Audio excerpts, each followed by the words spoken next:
Welcome to the channel. Today, we're exploring some unbelievable story. Stay tuned and let's dive in. When I was juggling writing assignments and Natalie was just getting started in her profession, life seemed easier. We were newlyweds, full of optimism and trying to create a steady future. Our days were busy, but we dreamt of raising a family. I was just starting out as a freelancer and Natalie hadn't climbed the corporate ladder yet, but we were happy in one other's company. Then the children arrived, Liam and Emma, and our priorities transformed. I took on more at home as Natalie's job progressed. What I assumed was a temporary arrangement became permanent, and while I controlled the home, Natalie excelled at work. I eventually came to despise it. I had assumed it was just a phase, but years later, we were still locked in the same pattern. Sitting at the window, I sensed I was going to behave out of character. Natalie, now 32, confidently operated an office, managing an interior design business, but she preferred Natalie. I've always nicknamed her Liv. Her professional success did not concern me, particularly because the company's owner was a family friend. I made a livelihood writing articles and essays, not much, but it was consistent, though Natalie's pay had long ago surpassed mine. When we had the children, Liam was 8 and Emma was 11. Natalie worked up until the end of her pregnancy and returned to work shortly. We had a part-time babysitter until the kids began school, but I gradually took up the most of the cooking and housekeeping. It didn't bother me at first. I was at home and wanted to get things done. However, it came to be anticipated, and Natalie never volunteered to share the weight. A few years back, I even offered employing assistance, but nothing changed. We simply slipped into a groove, and I went with it. Now I'm beginning to question whether it's time for a change. I loved my children and enjoyed their respect, but they always appeared uncomfortable when I showed them affection. We were not a touchy-feely family. Natalie made sure of it. I blamed her for the lack of warmth, and our physical contact was confined to one consistent night each week. 3 years ago, I realized how uninteresting my life was. Something needed to change. Those were my previous ideas, but now, while I waited for Natalie to get home, I realized nothing had changed. I was preparing supper when Natalie came and informed me that her mother was coming over. "Jonathan, my mom's coming for dinner." "Michael's at the lodge," she told him. I placed down another dish, feeling a conflict forming. "I know you don't like my mom, but could you be civil?" she inquired. I nodded. She continued going. "Your body language says too much. She has feelings, you know." I nodded again as the youngsters remained silent. Natalie started whining about work and dealing with clients while her manager was not around. "Kids, see what I have to put up with. If Ryan sells me the business, things will change," she told them. As Natalie continued chatting, I decided not to wait for her mother. "I'm eating now, and the roast will get cold." I began dishing the meal just as her mother, Margaret, stepped in, looking upset. I met her eyes and did something I'd never done before. I lowered my gaze to her cleavage and twitched my brows. She seemed astonished. I smiled and rubbed her on the back as she coughed, my hand resting on her neck. She shivered. "Daniel, stop that. What's gotten into you?" she yelled. "Nothing," I responded. "Natalie told me to be more friendly." "I don't like it." "You must be crazy," she remarked. I laughed. "Everyone's a little crazy sometimes." I let it go. Neither Natalie nor the children saw anything different. "I'm only trying to assist." Natalie stood up to bring her mother some water, and as she turned away, I looked back at Margaret's chest. Margaret crossed her arms, and as I smiled, she swiftly exited the home. Natalie yelled after her, but Margaret shook her head and went away. Natalie stormed back, blaming me of forcing her mother go. "Michael didn't do anything." Liam responded with, "Grandma's been acting weird since she got here. She said Dad was crazy, but I think she's the one who's off," Emma told me. "Don't call your grandmother crazy," Natalie said. "Let's just eat. You'll take her dinner later." After we were done, I responded, "Natalie, can you and Emma handle cleanup tonight? I've got an interview at Alex's bar in half an hour. Not sure when he'll be back." I joked with Emma, "Do you mind if I get a hug from my favorite daughter?" "Dad, I'm your only daughter," she smiled and hugged me. I offered Liam a handshake, and he smiled. Natalie was in the kitchen, filling the dishwasher. "He'll be home later, how about moving date night to tonight?" I offered with a smile. "No way. You know the routine. Mom thinks you're crazy, and I do too. Just go. I don't care if you come back at all." I shrugged, gathered my belongings, and went past Alex's bar toward a waiting cab. It led me out to the city limits, where various hotels lined the strip. In the cab, I was Daniel Franklin, Natalie's husband and father to Liam and Emma. When I walked out, I became Tyler Franklin, Clara Collins' close buddy. 2 years ago, I was assigned to interview Clara, a new widow whose husband was killed in a motorbike collision. She was 7 months pregnant, stuck away from home with no relatives, and virtually broke. "Tyler, you look so much like my husband, it's eerie," she added through tears. I sat with her for 3 hours and listened to her tale. She was 7 years younger than me and totally lost. Before departing, I encouraged her not to lose hope. "You'll write your story and find a charity to help you." I wrote the pieces and the funds flowed in. Clara found a home with Eleanor, an old widow who had just lost her own daughter. As Clara reached her due date, I instructed her to let me know when the baby would arrive. I felt wonderful assisting her. A few months passed and I paid Clara periodic visits. When she went into labor, I left Natalie a letter explaining that I had an interview out of town. I arrived at the hospital just in time to be with Clara as she gave birth. I even held her kid, Jason, before he was sent to the nursery. I continued to see Clara throughout the years, but just once every 5 weeks. I wasn't in love with her, but I did like her company and admire the baby. After 3 years, Eleanor departed to see her sister, and Clara invited me to stay overnight. "Tyler, I need to talk about my future," Clara said. "I'm almost 24, and life's slipping by. You should think about your own future too. I know you're unhappy at home." "Okay," I said. "I can get away for a few days." "Well, figure something out." Clara then requested, "Will you kiss me before you go? I've been waiting months for this." I paused. "You're okay kissing a married man?" "I am," she said quietly. "Come here." Later that night, I informed Natalie he'll be out of town for a few days. "Fine by me," Natalie said nonchalantly. "Michael will take the kids somewhere. He really cares about them. He'll be busy too." She didn't ask when I'd be home, where I was going, or whether it was work-related. "He'll be gone at least 3 days. He'll be back when you get off work Friday," I informed the girl. "Why not stay out until Saturday? What about Friday night? That's our night together." Natalie was confused. "Well, skip it. It's been 4 weeks since we've been together anyway," I told him. Tyler, stop it. We have 2 kids and I don't want to risk getting pregnant again." "I don't care if we ever have sex again," she said. "Damn it, Natalie," I murmured, feeling my fury build. "I'm 30. I'm not going the rest of my life without closeness." "Then find it somewhere else. You'll get it from me when I feel like it, and that's it," said the woman. I gazed at her, surprised that she would even consider altering our customary night. Was there remorse on her face? I did not like having this chat in front of the kids. "Fine. Saturday night it is," I eventually replied.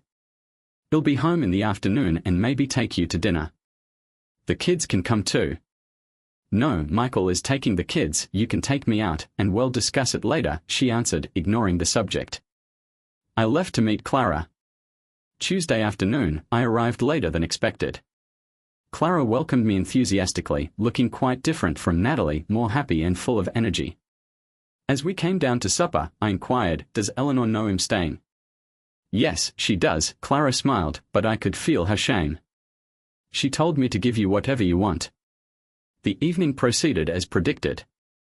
Clara was more intense than I expected, helping me forget about Natalie. However, in the morning, I felt a rush of remorse. At breakfast, Clara said, "Are you sorry?" "In some ways, yes," I acknowledged. "I've never cheated on Natalie before, and it's bothering me more than I thought. But I felt real love with you." "I'm sorry for causing your guilt," Clara murmured quietly. "Can we just go back to being friends?" I don't think so, I told him, but I need some time to figure things out. You say the sweetest things, she added with a little grin. I'm not sorry we did this. I'll let you decide what happens next. From that point on, Mom allowed me to spend time with Jason and discuss our lives. Clara spoke more about her late husband, a carpenter whom she had followed from job to job.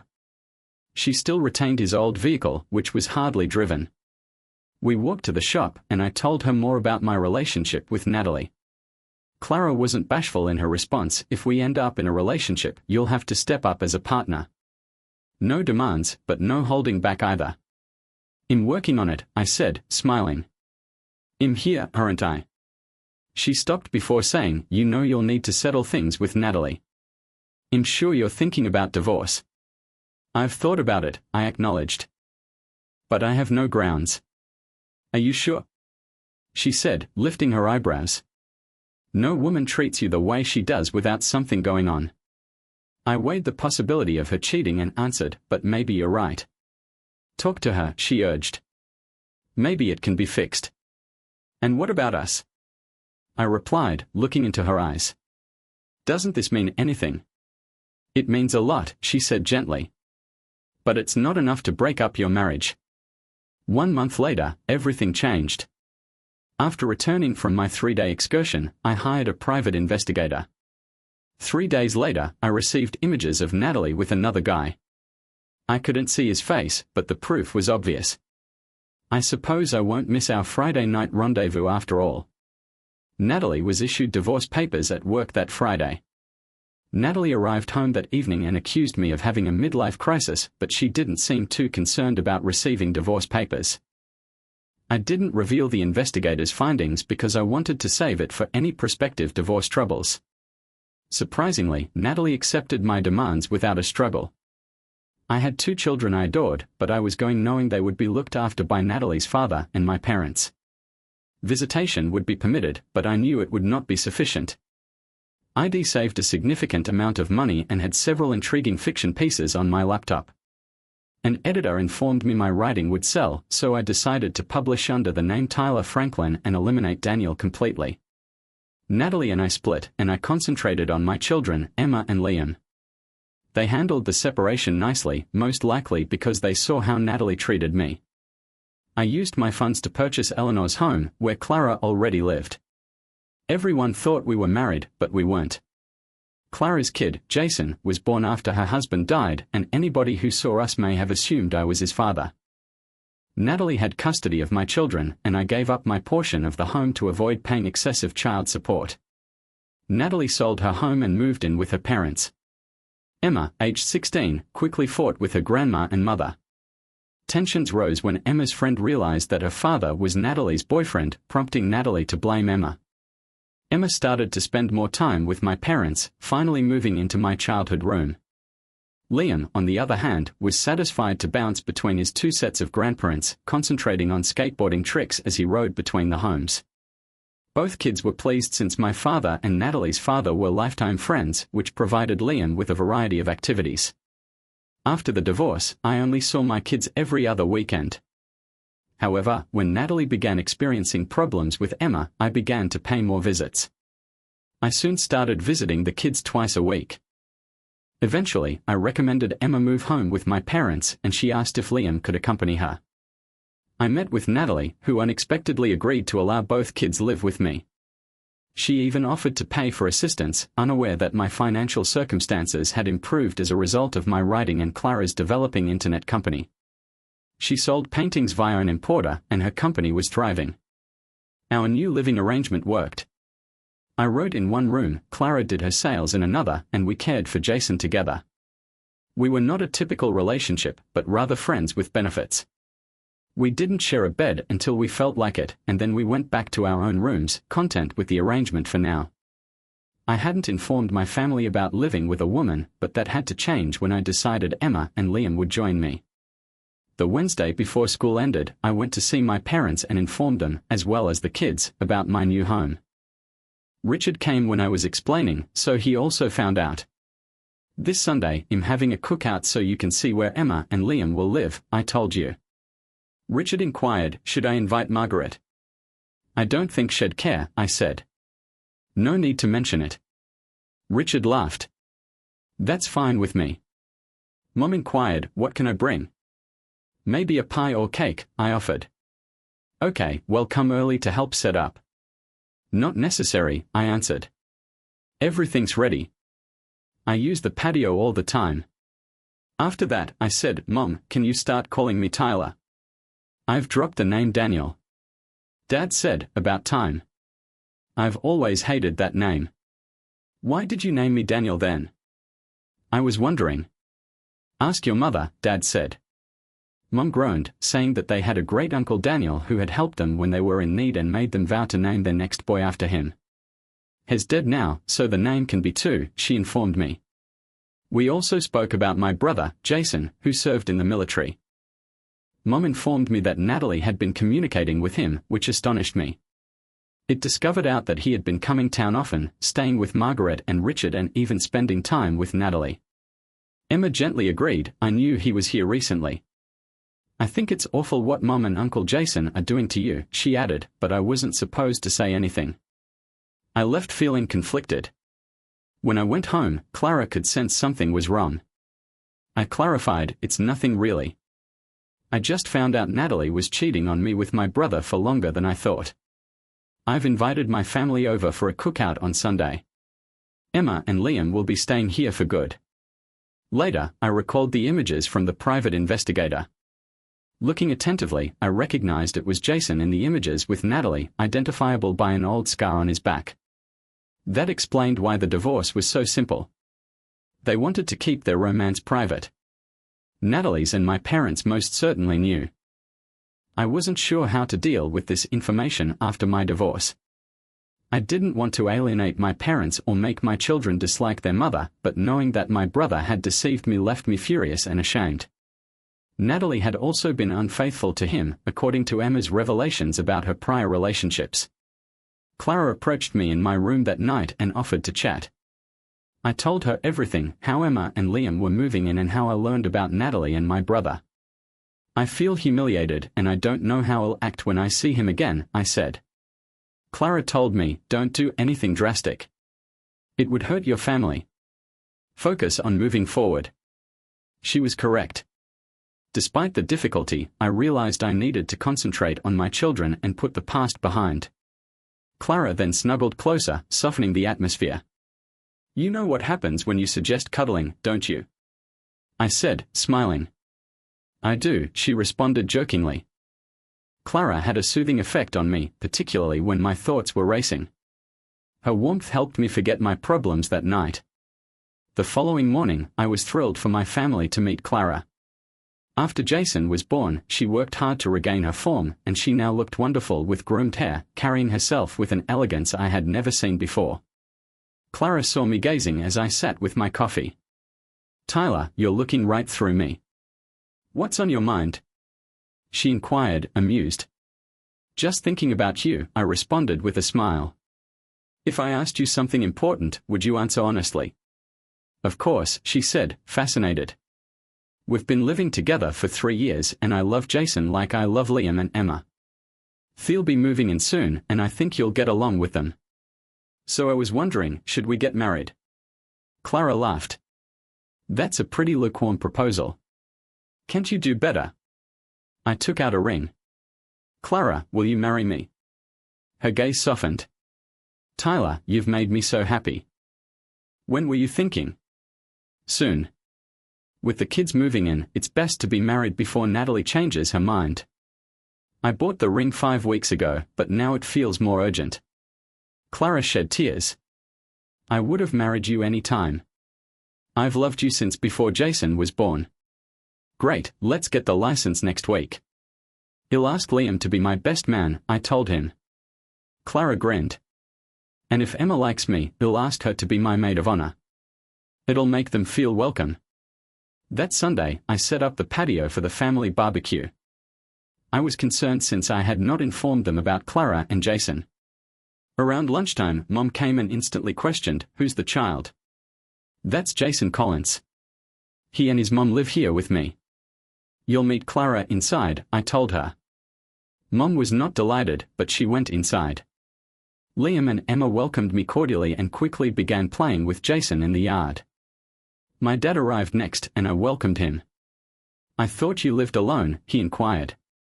"No, I've been living with Clara. She came with the house when I bought it," I told her. Mom and Clara then joined us. Clara presented herself to Dad, telling him how I had assisted her when her husband died.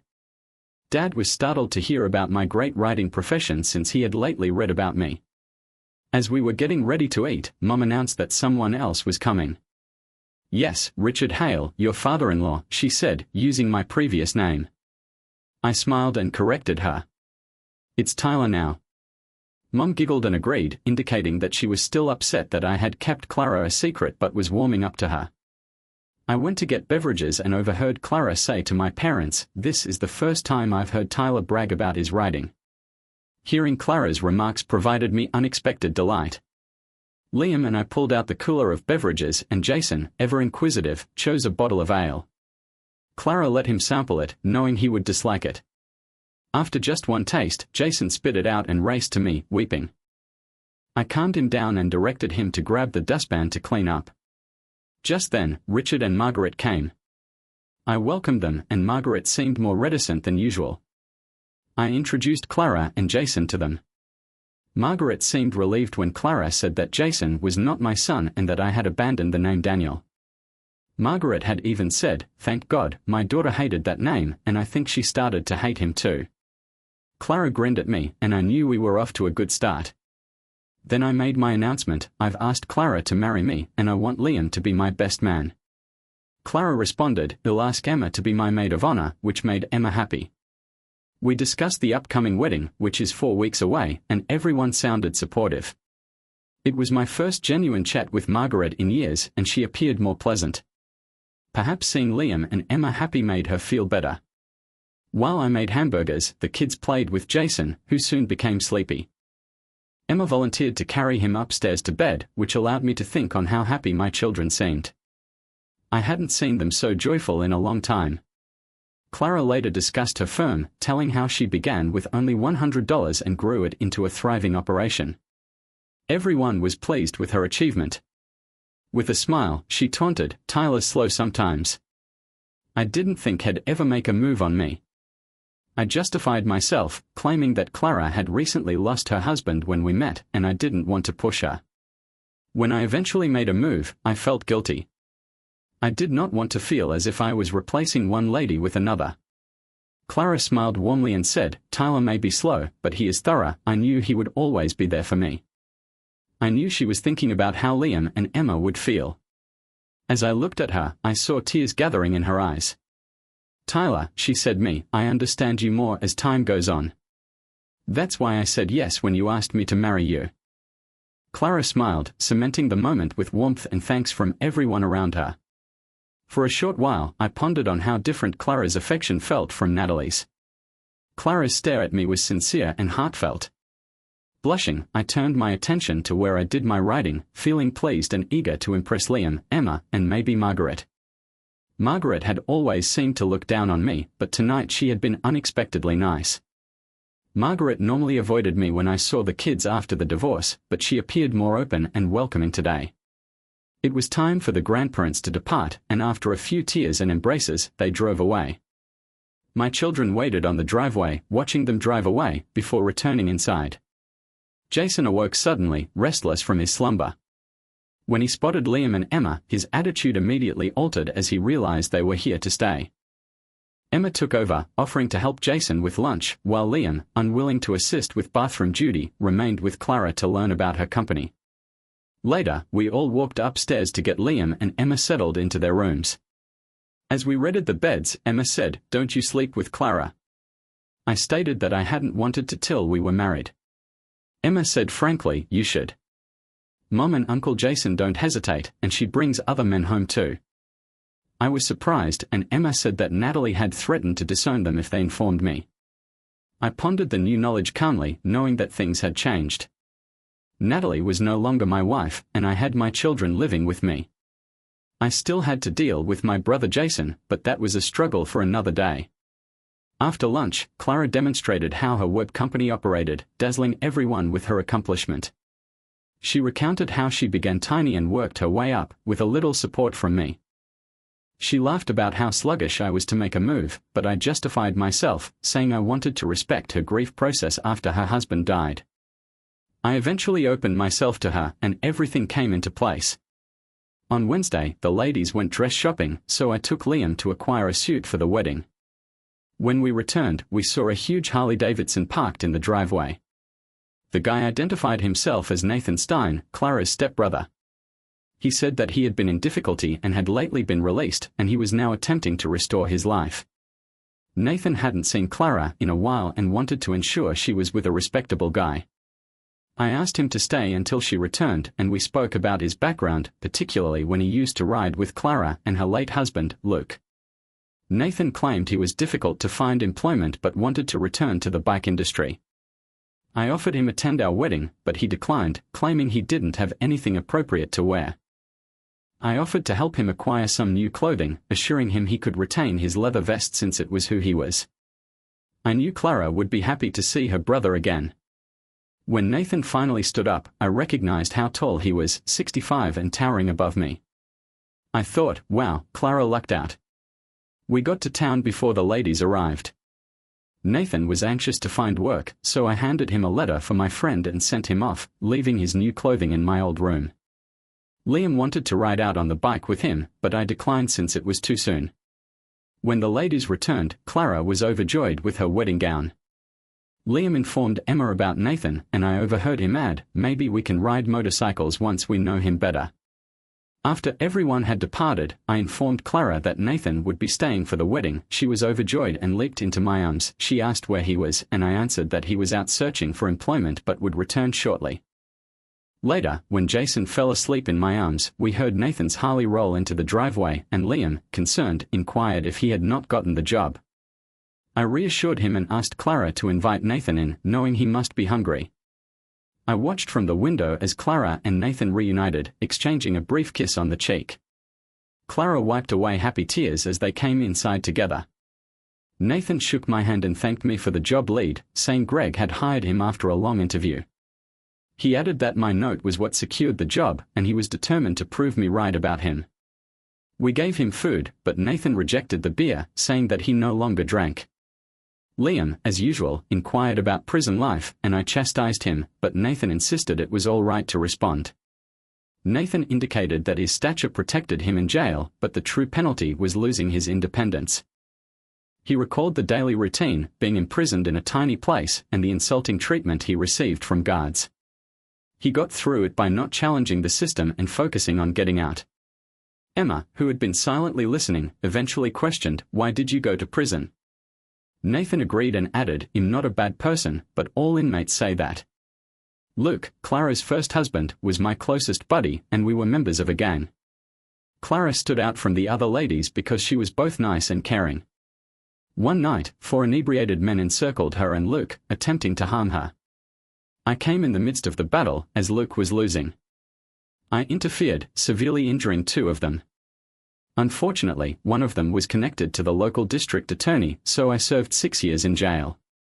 I paid my debt, but I lost my rights to vote and possess a handgun.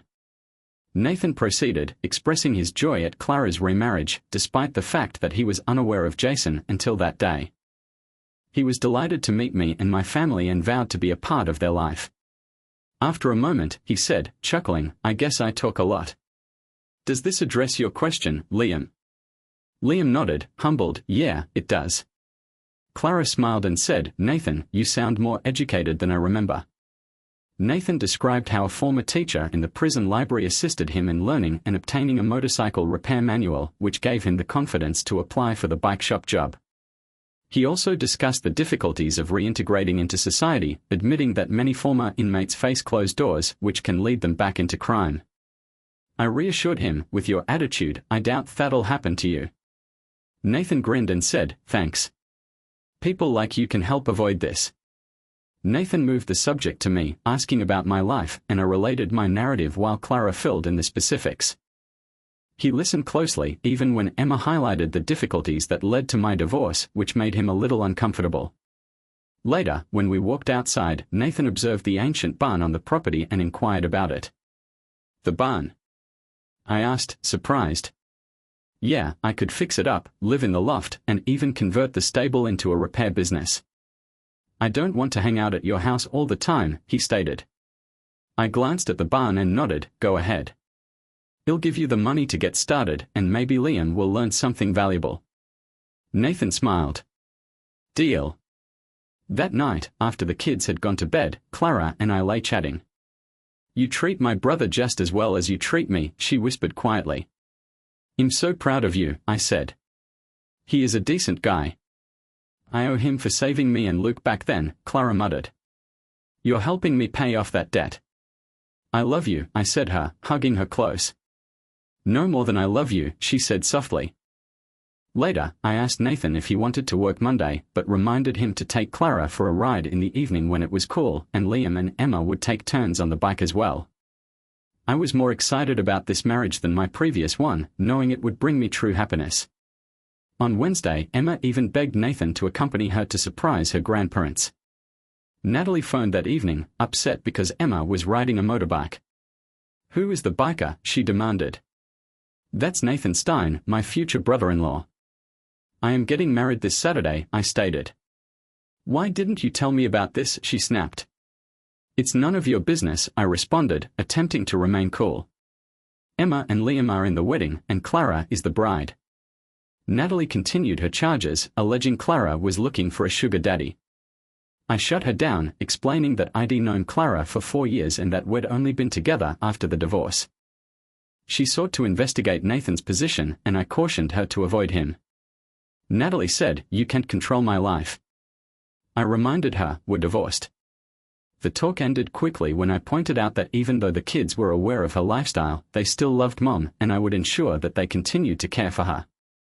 Clara stated after the conversation, do you think you were too harsh on her? Maybe, I confessed, but I'm done with her blaming me for everything. The kids got through it all right, and I'm thankful to their grandparents for that. Do you mean Margaret and Richard? Clara asked. Yes, I said. I had issues with Margaret, but since I walked out on Natalie, she's been more friendly. I have custody now, and if I mess up with the kids, it's on me, I told them. You won't, Clara told me you love them and they love you. He'll be here to assist. Nathan did not come in when he and Emma returned, but I wanted to speak with her about her chat with her mother. Emma, your mother called earlier. She said you didn't answer some of her inquiries. You should show greater respect to her. I think you were showing off because of the bike ride, I told you. But Dad, Emma grumbled. She was trying to control me in front of Uncle Nathan and Uncle Jason. You have custody, so she had no right, she said. You're still her mother, I responded. Just because I have custody doesn't mean you can treat her disrespectfully. She loves you, and I will not let you forget it. Should I call her? Emma inquired. Do you think you should? I said. Emma agreed and left to make the call. When she returned, she added, I apologized for bragging and told her how pleased we are with Clara. She inquired whether we were satisfied living here, and I said yes.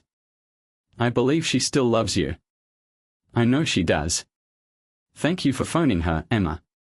Saturday, Nathan said, are you certain you want me at the wedding? Of course, I said. You're now part of our family. The kids already call you uncle, and we hope you'll remain with us permanently. I noticed tears in his eyes when he turned away. Later that day, Mom, Dad, Margaret, and Richard arrived early. Nathan showed Dad and Richard the barn and how he planned to fix it up, and then we all went to the little church for the wedding. Clara and I were married in 20 minutes, and I couldn't help but smile at how quick it was. I then handed over the marriage license to the minister to sign. After lunch, Richard and Margaret gave us a one-night hotel stay, and we planned a longer honeymoon for August in the mountains where we could rent ATVs and explore trails with the kids. Nathan suggested we rent a couple of all-terrain vehicles, and soon, even I was considering getting riding gear, though I wasn't much of an outdoorsman. Nathan spent most of his time fixing up the barn, and Liam enjoyed helping him. Nathan explained everything to Liam as he worked. When our vacation arrived, Emma and Liam were excited about the four-wheelers Nathan had arranged. Since I wasn't comfortable riding one, Nathan rented me a more stable Bobcat UTV to drive with Jason. When we arrived at the cabin, Nathan quickly taught the kids how to ride safely and gave them instructions. "How long until supper?" Liam asked. "About 45 minutes, I told you. Take it easy until you get used to the ride." They rushed away, and we could hear the motors revving up. Clara grinned and said, "They'll be okay. They are good kids." That evening, we ended the day by roasting marshmallows around the fire. The next day, everyone did their own thing. Nathan and the kids took out the four-wheelers again, Clara followed them with Jason in the Bobcat, and I went on a solo hike. When I returned around 1, I noticed a car parked in front of the cabin, and Natalie and my brother Jason were inside. Natalie greeted me with surprise. "Mom heard you were on vacation. I thought I'd come to visit the kids and meet your wife." "Where are they?" "They're out on the four-wheelers," I said, still standing at the door. Jason replied sarcastically, "Aren't you going to say hello?" "I am your brother." "You're no brother of mine," I remarked bitterly. "Natalie, take them out of here, I told you. If you want to see the kids, come back alone." Henry teased, "Are you upset because I slept with your wife?" "I'm not leaving until I see your new one and my niece and nephew," Jason told me. My patience cracked. "You both need to leave now," I yelled, maintaining my own. Jason swung at me, and I dodged the second blow, landing some of mine own. Nathan ultimately dragged me off him. "Stop, Tyler. You will remove him," he yelled. I turned to see Clara, the kids, and my parents, who had come and saw the struggle. Natalie helped Jason up, and I urged her, "Get him out of here, and don't bring him back." "Can I at least say my goodbyes to Emma and Liam?" Natalie inquired. "Make it quick," I said, weary. Clara assisted me inside, and I informed her that I wanted a shower. Later, while soaking in the tub, my mother barged in. "I needed to check on you. Jason is in worse condition, but he will be all right. You cannot harm a drunk." "Have they gone?" I asked. "Yes. Natalie just left," she remarked, smiling. "I hope I see fewer of you during dinner than I did just now." Margaret entered a bit later and apologized for Natalie bringing Jason, saying, "I wish they'd both just leave us all alone." "Margaret, it's not your fault," I said. "They are adults, but they only think of themselves." She said, "I didn't like you much before, but I'm starting to change my mind." "Thanks, Margaret," I said. "Now, may I finish my bath?" She chuckled and exited the room, and as I relaxed, I understood how much grandparents frequently compensate for their children's failures by spoiling their grandchildren. My mom appeared the most disturbed by Jason's conduct over dinner, but I felt good about standing up to him for the first time. I believe that was the end of the turmoil, but Jason returned 5 weeks later. When he knocked on the door, he told Tyler, "I'm not looking for a fight. You beat me fairly and squarely. I'd want to apologize and maybe be friends again." I warily let him in. "What do you want?" he said. I botched up. "You have a lovely life, family, children. I have nothing. Dad would not talk to me, and Mom tears whenever she sees me." "You brought this on yourself," you heard me say. "I know," he moaned.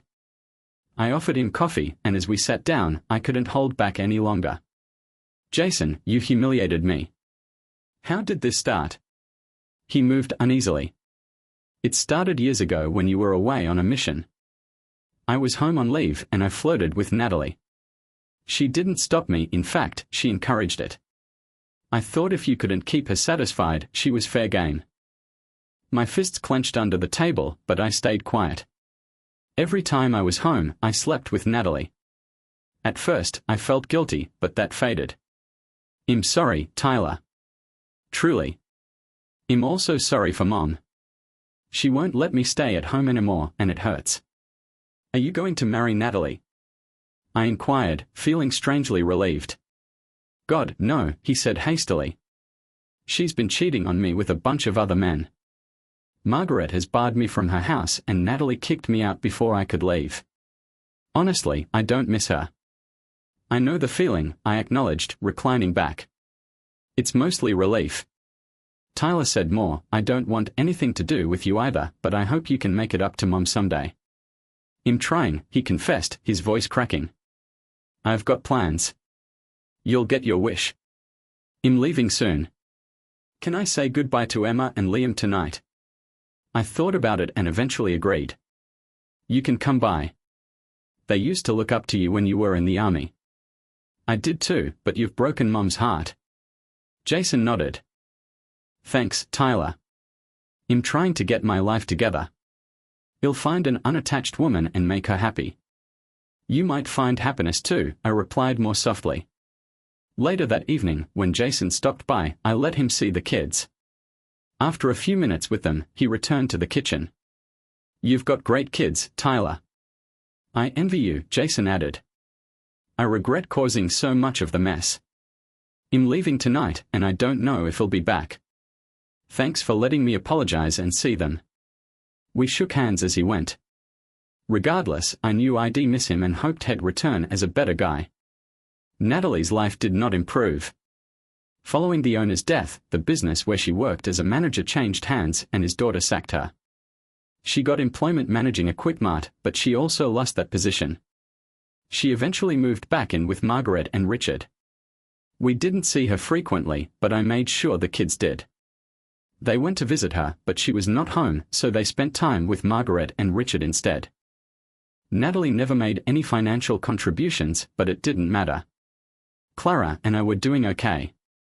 I was releasing 1 or 2 novels every year, while Liam was making his own money by assisting Clara.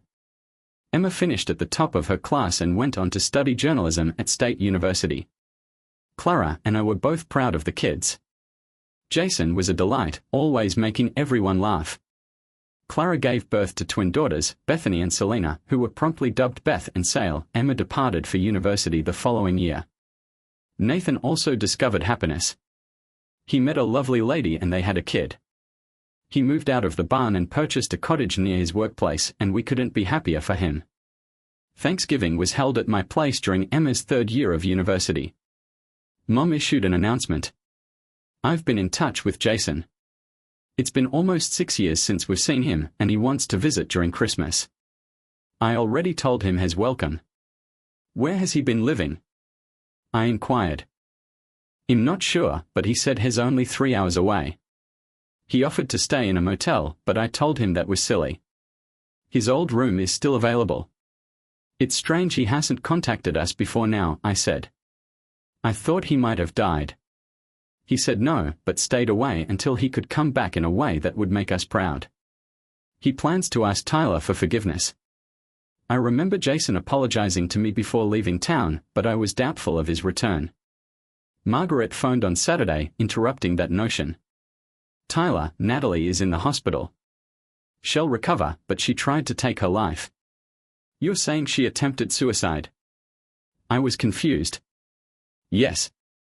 I found her unconscious after swallowing most of the pills in the medicine cabinet. They've got her in intensive care for now, but we'll move her to a regular room this afternoon. Can you bring the kids to see her? I'll make sure they visit. Emma heads back to school tomorrow, so it'll mostly be on Liam. I'll call you later. I conveyed the news to the children. They weren't startled by her behavior. Emma was honest, it's depressing to visit her. She only complains about how life's treated her, but it's mostly her own doing. You should both give her more attention, I told her. It might make a difference. Liam agreed. I'll visit more now that I'm out of high school. Later, Emma and Liam visited the hospital and returned after nightfall. Liam informed me. Mom's severely depressed. They've put her on antidepressants, but she's being discharged tomorrow because she has no insurance. Grandma and I said we'd cover the costs. What's the plan? I inquired. She agreed to go to a mental institution for evaluation. Part of her problem is she's broke, and her unemployment benefits have run out. I offered to help find a facility, I told them. And she reassured me, you're not responsible for her, Dad. I know, but I can still help, I said. The following day, Liam drove Natalie home, while Emma returned to school. Liam contacted me later and said, Mom regrets what she did. The doctor advised her to take her medication on a regular basis and be closely monitored. Son, she's still unbalanced and we need to get her properly evaluated, I said. I'll work on it tomorrow.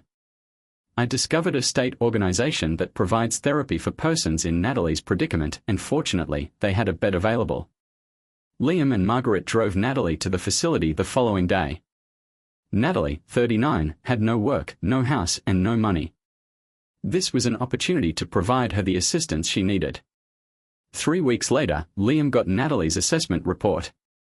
It found out that her problems were medical and manageable. The doctor diagnosed it as a hormonal imbalance, potentially stretching back years, exacerbated by unemployment and early menopause. These circumstances have influenced her melancholy and suicide attempt. Natalie returned home just before Christmas, with Emma and Liam picking her up. She returned to live with Margaret and Richard, hoping to restart her life. I hadn't seen Natalie in nearly a year and didn't expect to see her during the holidays, since our family had made it a routine to avoid each other after the event with Jason 6 years earlier. Natalie suddenly arrived one day when Clara, Emma, Margaret, and my mother were out shopping. "Hello. May I come in?" she inquired. I welcomed her inside, asked Jason to remove her coat, and we walked to the kitchen for coffee. Natalie seemed smaller and tired, but she was more collected. I took out a coffee cake and requested her to cut it for the children. After eating, the kids went back to watching TV, leaving us alone. "It's been a while. How are you?" I inquired. "I'm better, but I feel foolish for how I behaved," Natalie added. "There was a time I didn't want to live, but that's behind me now. I wanted to thank you for helping me get into that facility. Liam told me it was all because of you. You needed help, and Liam would have done it himself if he could. I just stepped in to support him," I told him. Natalie sighed. "I've thought a lot about my life. I know I made mistakes and I don't have any excuses, but I'm trying to move forward and find a job. What kind of work are you looking for?" I requested an answer. "Something in a store. I was a good manager for a store I worked at, but I screwed up at that convenience store. The doctor said it might have happened anyway because of my condition." She stopped before going on. "I also want to apologize for how I treated you and everyone else over the years." Apology accepted. No point dwelling on the past. Just follow the doctor's advice and move on, I informed you. Natalie smiled gently. "Thank you. Liam said something similar when he picked me up. It's good to hear it from both of you." As we spoke, Liam returned to take her up. Natalie congratulated me again for raising 2 great children. We had coffee and cake, and as they left, Jason said, "Liam's mommy is a nice lady, isn't she, Daddy?" "Yes, she is," I said gently. 4 days before Christmas, the home was full with excitement, particularly among the younger children. I wondered when Jason would show up. The following day, just before noon, he came with a wife, a little daughter, and a newborn. "Tyler, I have a family now. Am I welcome?" inquired the youngster. "Of course," I said, shocked at seeing his new family. Jason revealed that he had been working at a private school, teaching and mentoring students. He met his wife, Rebecca, a war widow, there and married her 3 years ago. He wanted to return home because he believed our mother would finally be proud of him. "That's exactly what I wanted for you," I said. Jason was hesitant to ask, "Do you think he'll run into Natalie?" "I'd like to apologize to her, but I don't want to upset Rebecca. Natalie was here yesterday," I explained. "She's been dealing with some health issues, but is staying with Margaret and Richard. If you do see her, I'd suggest not bringing up the past unless she does." Jason agreed, and we joined the others in the living room. Clara was holding their infant, and my daughters were already seated near Rebecca. Jason seemed at peace, and I could tell he had changed. Clara encouraged them to remain for lunch before departing, and we all sat down together, ready to enjoy a meal as a newly enlarged family. Rebecca offered me a hesitant grin before following us into the kitchen. I cooked more French fries, and Jason phoned Mom to say he'd be there after lunch. "I guess I'm Mom's Christmas present this year," Jason told me. "It's about time, right?" "Yeah," I said. "She'll be even happier when she finds out you have a family." Jason seemed depressed for a brief period. "It's tough knowing it took 47 years to make her happy. I'll do my best to keep it that way from now on." As Jason and his family were about to depart, Emma and Natalie strolled in, making things unpleasant, but Clara handled it well. Emma, you remember your Uncle Jason, and of course, Natalie, you do too. Jason is here with his family. This is his wife, Rebecca, and their daughter, Lucy, along with their baby, Ethan, Clara remarked as she introduced everyone. Rebecca approached Natalie. I've seen pictures of you with Emma and Liam. Jason always said Emma would be as beautiful as you, and he was right. I hope we'll see you tomorrow at his parents' house, Rebecca said. Natalie hesitated. I'm not sure. I've been sick, but if I feel up to it, I'll come. Rebecca grinned. I hope so. Jason says he's starting his second life at 40, thanks to Tyler nudging him in the right direction. After they went, I remembered how I had warned Jason years ago not to come back until he made our mother proud. Perhaps it was the shove he needed after all. Clara laughed. I think he got the message after you knocked him up. Natalie chimed in. Yeah, I had to listen to him complain about how mean you were. I decided to contact Mom. Jason was here, and Natalie showed up too. I think it'd be good if you invited Margaret, Richard, and Natalie for Christmas. Natalie might cause trouble, Mom said hesitantly. I'll make sure of it. This could be the best Christmas ever, I promised. Are you going soft on Natalie? Mom inquired. Maybe, I confessed. She's been sick, and now that she's getting help, she could use a little kindness. Mom decided to contact Emma and invite Natalie later. Emma informed me that Grandma had invited Mom to Christmas. I think it'll be nice, she remarked. Christmas was great, there was no drama, just enjoyment. Natalie, feeling out of place, sat next to me, silently watching. She looked at me and said, this could have been my family if I hadn't been so selfish. You're the one holding everyone together, I told you. No, it's Emma and Liam who hold us together, I informed them. They love you just as much as they love me. Liam will help you find something to feel good about again. I hope so, Natalie said. I've made a mess of my life, but I'll do whatever work I can find. Don't worry, Liam will help you find something meaningful. Natalie grinned and acknowledged, I'm grateful that Margaret hasn't shut me out, despite everything. A month later, Liam approached me, anxious for Natalie's future. Dad, Mom still hasn't found work. I need to help her before she falls back into depression. Do you have money to invest? He was wondering. Yeah, I've saved nearly $75,000 for my business. Why don't we buy a store and let her manage it like she did with that convenience store? He offered. I felt that was an excellent concept. He discovered a long-established convenience shop. After some study and evaluations, Liam was ready to make an offer. He would take over the mortgage, pay for the inventory at wholesale minus 10%, and request that the owner keep half of the remaining amount, which would be paid monthly at a lower interest rate than the mortgage. This left Liam with $117,000 to finance. I'll cover that, I told you, but you have to agree to take evening classes in marketing at community college to get an associate's degree in case you want to pursue something else later. How will I pay you back? I won't be able to work full-time, Liam said. I won't charge you interest, and if you don't pay it back until after the mortgage is done, that's fine. It's a gentleman's agreement, no paperwork, so Mom doesn't need to know. Liam seemed comforted. Exactly, I said. And Clara will be fine with it. Just tell Mom you have an investor. Get her excited about the store. I think she'll love it. I felt okay about this strategy. A few years later, Emma, who was over 30 and worked for a large publisher, phoned me. Dad, I have 4 weeks off in July. Can you get the whole family together? I might have an announcement, she told me. Getting married? I inquired, interested. Engaged. She exclaimed. You'll love him. He's a lot like you. Let's all stay in the bunkhouse together. I'm not a kid anymore, Emma, I said, chuckling. Just for one night, Dad. Everyone talks about how much they love you.